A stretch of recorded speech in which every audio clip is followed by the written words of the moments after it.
There's something happening actually in the whole personal computer industry with all the serious competitors. Again, this process of integrating personal computers into the society is going to take maybe 10 years to conclude. And we, of course, want to continue to sell more and more and more computers. The key to that will be to make the computers easier and easier and easier to use. And the way that that's going to happen is we're going to be spending more and more of the computer power in the box to adapt the computer more to the way people are familiar with doing things, so that people have to adapt less to the way computers do things. Well, we don't really feel we've accomplished what we set out to do yet. We've set out to really help lead this process of getting personal computers into the society, and I think has to be in 5 years. You know, I still believe that the computer business is in its infancy, that there's a tremendous amount of innovation that's going to be coming out. I'm optimistic as to the future of the computer business. It's very interesting. I was worth about over $1 million when I was 23, and over $10 million when I was 24, and over $100 million when I was 25. And it wasn't that important because I never did it for the money. I think money is a wonderful thing because it enables you to do things. It enables you to invest in ideas that don't have a short-term payback and things like that. But especially at that point in my life, it was not the most important thing. The most important thing was the company, the people, the products we were making, what we were going to enable people to do with these products. So I didn't think about it a great deal. You know, I never sold any stock and really believed that the company would do very well over the long term. It's not often in your life that you get that opportunity to amplify your values 100 to 1, 1,000,000 to 1. And that's really what we were doing. I mean, if you look at what we did, what we tried to do was to say computation and how it relates to people is really at its infancy here. And we are in the right place at the right time to change the course of that vector. And what's interesting is if you change the course of a vector near its origin, you know, by the time it gets a few miles out, it's way different. And we were very cognizant of this fact, really from almost the beginning at Apple, that we were, for some incredibly lucky reason, fortunate enough to be at the right place at the right time to do this.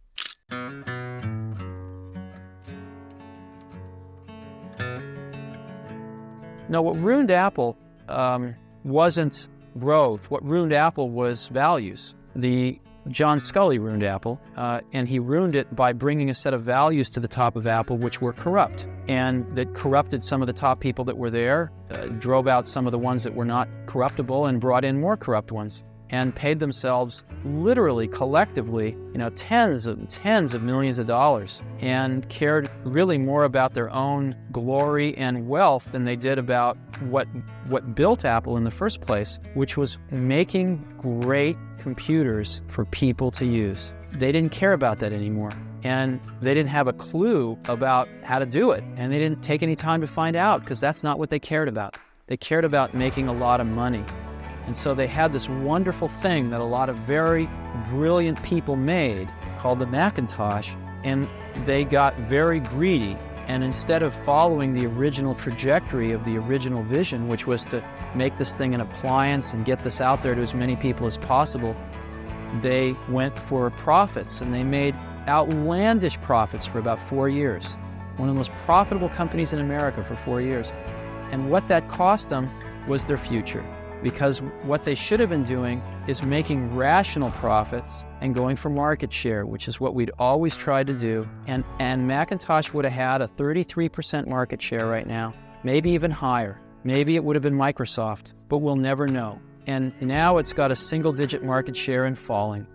And there's no way to ever get that moment in time back. And the Macintosh will die in another few years. And it's really sad. And the problem is that the recipe for how to create the next Macintosh, no one at Apple has a clue, because no one running any part of Apple was there when the Macintosh was made, or any other product at Apple. They've just been living off that one thing now for over a decade. And the last attempt was the Newton, and you know what happened to that. So it's kind of tragic, but as unemotionally as I can be, that's what's happening. Well, Apple was about 90 days away from going bankrupt back then in the early days. And it was much worse than I thought when I went back initially. But there were people there who I'd expected all the good people would have left. And I found these miraculous people, these great people. And I said, what? I tried to ask this as tactfully as I could, but why are you still here? and you know, a lot of them had this little phrase. They said, because I bleed in 6 colors, which was the old 6-color Apple logo. And that was code for, because I love what this place stands for, or at least stood for. And that just made all of us want to work that much harder to have it survive and have those values survive and bring it back. This is probably a bad example, but I'm going to use it. When this whole thing with Gizmodo happened, I got a lot of advice from people that said, you've got to just let it slide. You shouldn't go after a journalist because they bought stolen property and they tried to extort you. You should let it slide. And I thought deeply about this, and I ended up concluding that the worst thing that could possibly happen as we get big and we get a little more influence in the world is if we change our core values and start letting it slide. I can't do that. I'd rather quit. We had the same values now as we had then.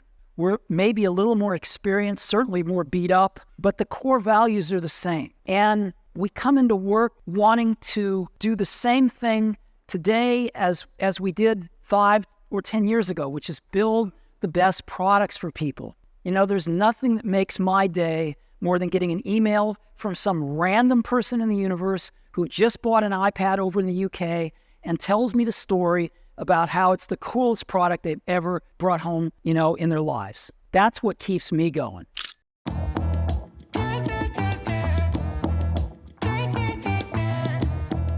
A lot of people come to me and they say, well, I want to be an entrepreneur. And I go, oh, that's great. What's your idea? And they go, well, I don't have one yet. And I say, well, I think you should go get a job as a busboy or something until you find something you're really passionate about, because it's a lot of work. And I'm convinced that about half of what separates the successful entrepreneurs from the non-successful ones is pure perseverance. It is so hard.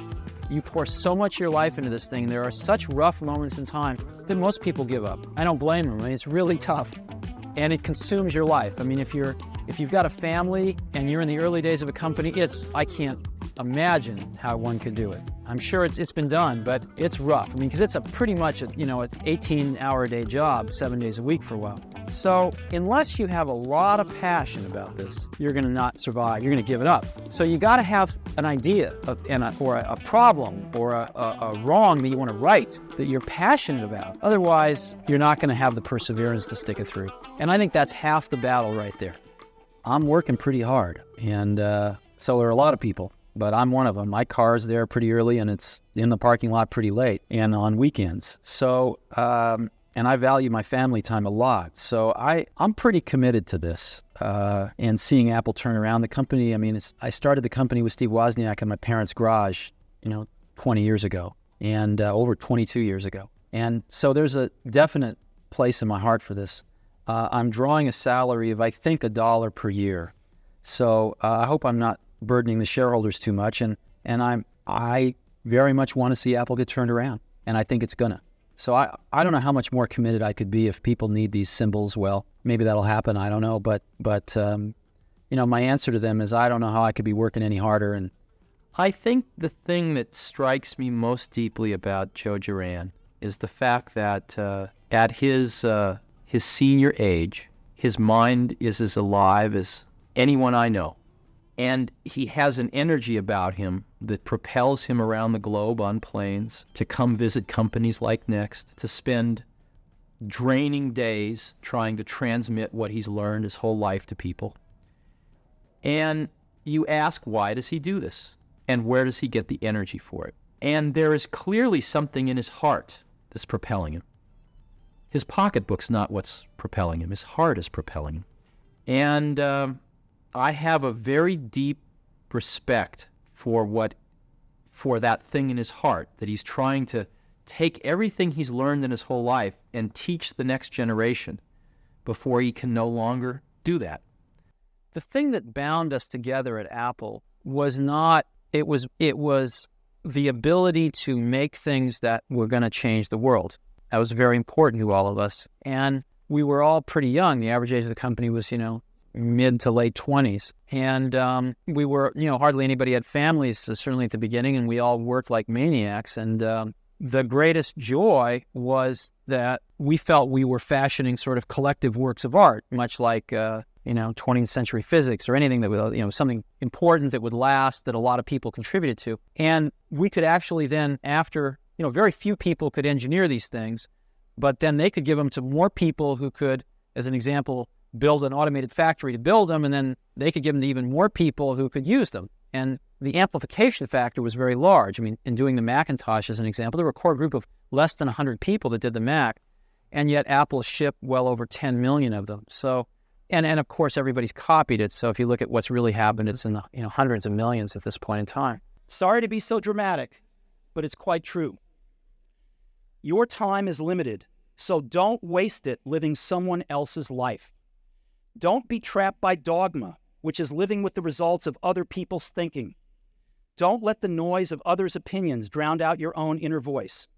And most important, have the courage to follow your heart and intuition.